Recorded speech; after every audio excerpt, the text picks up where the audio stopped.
Welcome to Independently Speaking, the new podcast of the Independent Schools Association. Celebrating our diversity, we take pride in representing a broad spectrum of educational settings, including nursery, preparatory, senior, sixth form, and boarding schools.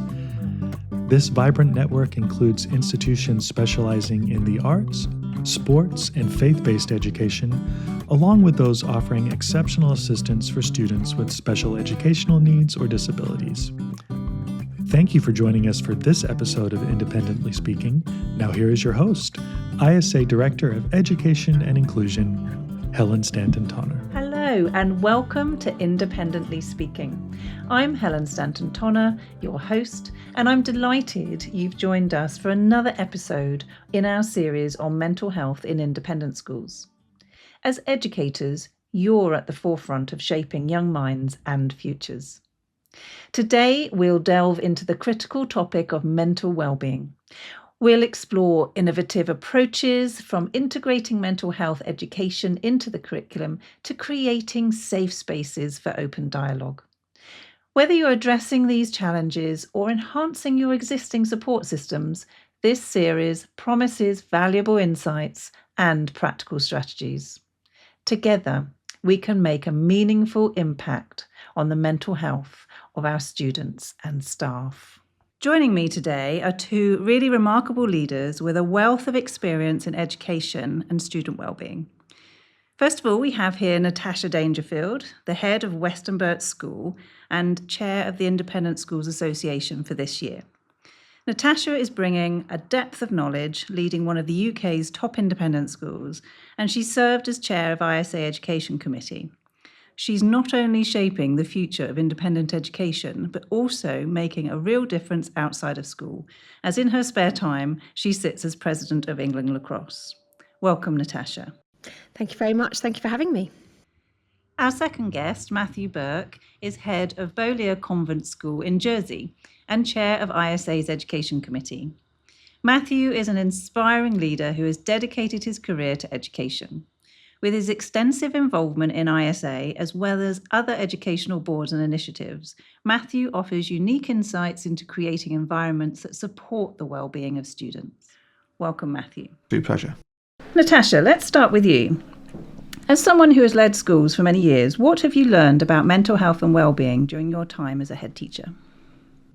I've been teaching for 30 years, and in that time, the shift from what vocabulary we use and the ways in which children talk to their own mental health and that of their friends has been significant. What have I learned? I've learned that children have a greater capability of coping with significant amount of stress and have had to do that even more over these last 10 years, and specifically, I think, over these last few years following on from COVID. What I've learned is that children, however, are incredibly resilient and incredibly adaptable, and that on occasion, if we create a situation or an environment where we allow them to believe that they can't cope with something, then we will fulfill that for them. If we can create an environment that is positive, and if we can use language that creates and promotes resilience, we will see success. Matthew, you've also been in a leadership role for quite some time in different settings. How has your approach to mental health support evolved over the years? I think when I first started in schools, whether that was teaching or being a head, I think mental health, the approach that we took was probably more reactive in those early years. So addressing issues as they arose, reacting to situations or circumstances as they came. And I think that the difference now is I think we're much more proactive with regards to mental health. I think that there's a focus on preventing and early intervention rather than feeling like you've got to react to situations as they come. I think also, certainly in the schools that I've been involved in and those that I've visited, there's a much more of a whole school approach now to mental health support. So it involves all staff, encouraging that culture of empathy that you really want in a school, and not necessarily having people seeing themselves as silos within the school.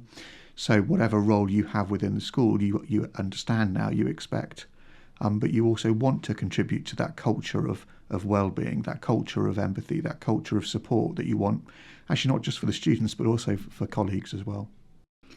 And Matthew, how do you measure the effectiveness of those sort of mental health initiatives that you're now bringing in? I think the obvious answer, which is what we do most in schools, is around surveys, is surveying parents, is surveying staff, is surveying the students and the children, and just to assess their emotional well-being, but also to reflect upon the programs that we've put in place, the support that we have in place, because I may have a wonderful idea that I think is absolutely fantastic, but actually from a pragmatic point of view isn't really going to work in that particular setting. So I think those regular surveys are really important. But I also think we're much better now at tracking matrices, easy for me to say, such as attendance, but also engagement, and putting 2 and 2 together and making 4. And I think that comes from that joined up thinking and the fact that whatever section you are within the school that you're working in, you understand you're a part of that, you're a piece of the puzzle. Because to get that overall picture of an individual student or child, it's not just the form teacher, the mentor, or the subject teacher, it's everyone. It might be the catering staff who can see a difference in how they go or how they're perceived. It could be the cleaners who see someone who's always there at the end of the day. And it's creating that culture where you have that. And how do you deal with resistance from different quarters of your school community for creating such a culture? Because sometimes people they find change very challenging. I think we all find change challenging, but I think ultimately what the reason and the conversations that I have with staff, whether I'm appointing them or starting new and being clear around expectations, is we're here for the children. Therefore, you've not just joined this school as a teacher of geography or the receptionist or whatever it may be. You're here to ensure that we're creating a culture that the children feel safe, that they feel they can ask for help if they need it. And sometimes those people are the ones that have more contact with the children. So you have this perception we focus a lot on the teaching staff, and obviously we do because they have that daily contact. But for some children, it's not the teachers that they have that rapport or they feel the need to talk to. Another classic example is you're visiting music teachers. They work one-on-one with the children. They build a really good relationship with them, and they may well be the ones that will pick up what's going on from that point of view. Moving forward, what advice would you both give to new head teachers who are just beginning to address mental health in their schools? Matthew, let's start with you. I think the first thing I would say is listen. I think that's really, really important. Understand the needs of your students and the staff, because genuinely every school is unique, is special, and there's a danger that you can think, I'll just replicate what I've done in a previous school, and you just can't do that. And actually it's getting to understand what makes that school unique, what makes that school beat, that then will inform the systems or the approach that you take from that point of view. But I'd also say what you need to do is to make sure you've got a supportive team around you, to make sure that everyone understands that the students' mental health and well-being is everybody's responsibility, regardless of what role you have. And to what we talked about previously is understanding that everyone does have that role, regardless of what particular job you have within the school. So it's not just the designated safeguarding team, it's not just the school counsellors, it's not just the student support officers or whatever you have in place from a pastoral point of view, it's everybody's responsibility.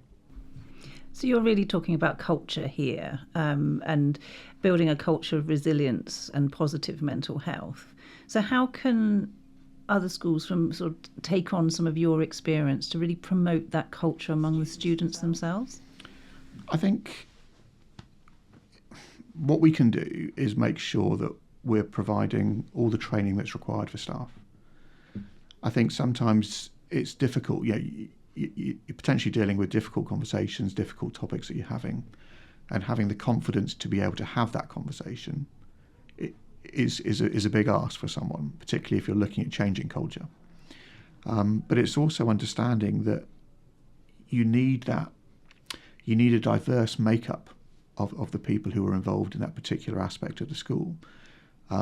I can come at things from my own personal experience, from my own lived experience, but that's not going to be the same as every student or every member of staff in the school. And that's where that team around you is really important, to bounce ideas, to say, look, am I off piece, or have I got this wrong? But also, I think if you've created that culture where there is an openness, where there is empathy, you may also get to understand the strengths of the staff and be able to deploy them in particular situations with the children that you get to know really well. Yeah, I think that concept of feedback that goes to the children the whole time, understanding what value they get from what we do as adults in support of their learning processes, their social processes. I think the more that we have learned over the years about the importance of that, the greater value that we can then place on what we then deliver back to the children. I think building on that, Natasha, there's also, from my own point of view, an understanding that mental health is integral to academic success. And I think now we look at that and we ensure that we're addressing emotional well-being, because it's difficult, I think, for our students to fulfil their potential and for them to thrive academically if we don't build that into the academic experience that they have in our schools. And I think that's something that's different probably now from when you and I first became heads. And what advice, Natasha, would you give to new head teachers, the ones that are just beginning to address those mental health issues within their schools? Take them seriously. I think first and foremost, there are some incredibly difficult places that children can go when those mental health concerns are there. So know what you are looking for as signs that you can then step in early. Intervention for all mental health, the earlier an intervention will provide us with the most success if there is an issue to be dealt with. But also promote positivity. Be careful of the language that you use around children, because if they haven't managed to get their homework to you and they come telling you that that's a serious stress, actually be careful to roll back some of that wording. Is it a stress, or have you just found a little bit of pressure because we've needed to get it in? You've told me now, that's all gone, so we're okay. I think making sure that we are promoting the right conversations alongside those children to reduce some of those anxieties that could serve to develop those mental health issues. So again, you're talking, as Matthew did, about promoting a culture among the students. So how can you develop that so that it becomes integral to the whole school ethos? I think you need to sit alongside your staff. So staff have got to be familiar with that ethos that you're trying to drive forward. So making sure that staff have those mental health backgrounds too. The mental health first aid approach is a wonderful way to promote positivity around the children, or to be ready to cope with needs as they arise. I think promoting a balanced approach to what it is that you do in your schools is really key, and success that can come in a variety of ways to children is integral in that too. So ensuring that children are able to see that there is something that they can achieve, no matter their capabilities, no matter their interests. That's going to be really important, but without the sugarcoating that they should be achieving everything, because actually understanding that failing at things is also good, and failing at things means mistakes are being made and progress is then coming as a result of that, if the right footprints are then put forward for them to follow. And I think you're absolutely right. A balanced approach is really what we want to look for. And this also involves the use of technology, doesn't it? Because obviously this is now a huge role in our lives and the lives of the students. So for both of you, what role do you think technology can play in supporting student mental health? We hear a lot about the negativity, but what about in its support? We've talked about data, and data is really important. And actually data collection can really help you with regards to this in terms of understanding or better understanding trends in your school or across year groups in your school. But I think the use of apps and platforms can really ensure that we're providing a service or access to a service 24 hours a day, 7 days a week, 365 days a year. And so I think we need to look for the positives. We need to look for those opportunities that technology gives us. We had a platform we introduced actually during COVID around a partial platform, which meant that although they were getting the actual lessons remotely, they still had that partial support and access to it, and we carried it on after. And actually, sometimes having that ability to do that anonymously, sometimes having the ability to do that without having to feel that they had to talk to someone they didn't necessarily feel comfortable was really important. So I think those apps-based platforms can provide really important support, but support when they're not in school, and particularly in a day environment. You can fear, can't you, if you're worried about what someone might be thinking about, what they might be talking about, knowing and signposting them to the right support of an evening, of a night, of a weekend. I think particularly for those with responsibilities for safeguarding in schools means that you can sleep a little better. I think there are some incredible opportunities to use systems. UHQ is something that we've started to roll out with our children now, which gives us a very quick snapshot of how emotions are, how feelings are within the school context. So making sure that we are supporting and promoting the positive use of technology. I think we are under a huge pressure from a lot of parents, particularly younger children's parents, I think now, to absolutely not allow phones. If a phone is in the school, it is therefore the responsibility of the school, how they use those, etc., etc. And I think making sure that as a school you have a very clear intent as to how technology is used. Children have got to be part of this technological generation. There's no doubt about that. And if we don't make them part of that, they're going to suffer.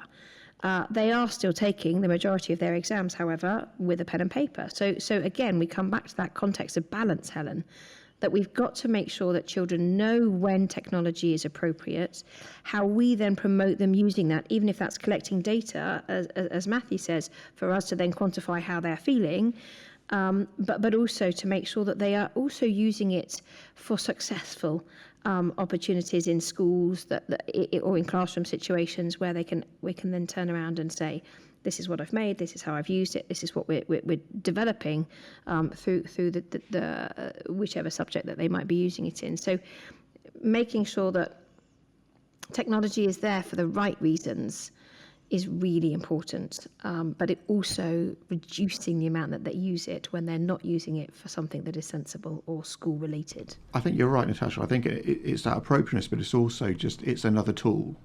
It can't be the only thing that we have. It can't be the only way in which we track, we talk, we discuss. Yeah.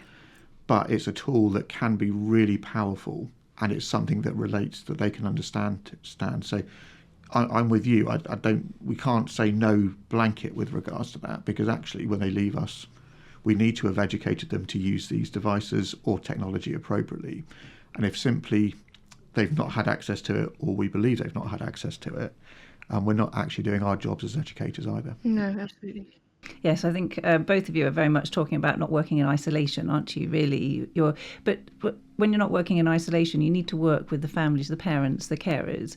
And so how do you think schools can work more effectively with families to address the mental health needs of their students, particularly maybe around their use of technology at home or their need to contact specific agencies when required? I think information passing on. I think making sure that we are, as a school, taking the responsibility that we should have to be conveying to parents what is available for them to be reassured that they can better use. I think it would be fair to say that the majority of children are far better at technology than their parents. And so therefore we have a responsibility as a school to pass information on. At Westonbirt, we're really lucky. We've got some really great staff who are prepared to run a podcast or webinar similar to this, where we invite parents in as part of a supporting parents programme, which delivers information on how to keep children safe online, practical applications of what that looks like, where your control measures are on your kit, actually, because there are many parents that don't enforce that because they just don't understand how they can do it, or the child's already around the edge of it. So I think just helping them with supporting parent evenings where you can pass information on is a good option. And there are signposts everywhere, aren't there, Matt? Lots of different signposts for parents to use. There really are. And at the heart of that, and actually is what Natasha was talking about, is the relationships that you have with your parents. And I think being open, being honest, most of us will know there are particular issues that arise in particular year groups every year, regardless of whether it's 2024 or 2019 or whatever it may be. And so adopting a proactive approach to those kind of challenges, and letting parents know, well, in this year this might, it might be friendships in year 9 or whatever it is. Being ahead of that and involving the parents in those conversations, I think empowers them to have those conversations with their children at home, and knowing that it's coming from a similar place.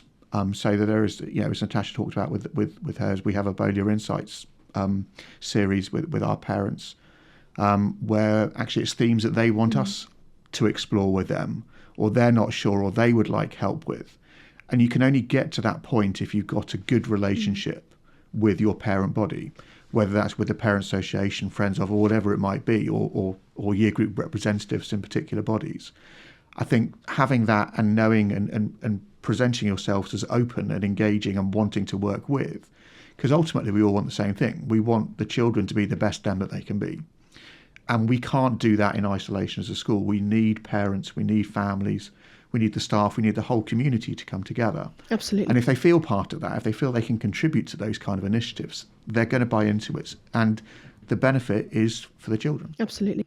And obviously we can't really talk about mental health and well-being of students without sort of addressing some of the elements of bullying that go on within schools. And as you've been talking about with parents and communication with parents, obviously this is a topic that will come up quite at the forefront of when parents are unhappy or feeling that their child is being bullied within school. So what are some of the best practices that either of you have used or seen for preventing and addressing bullying in school?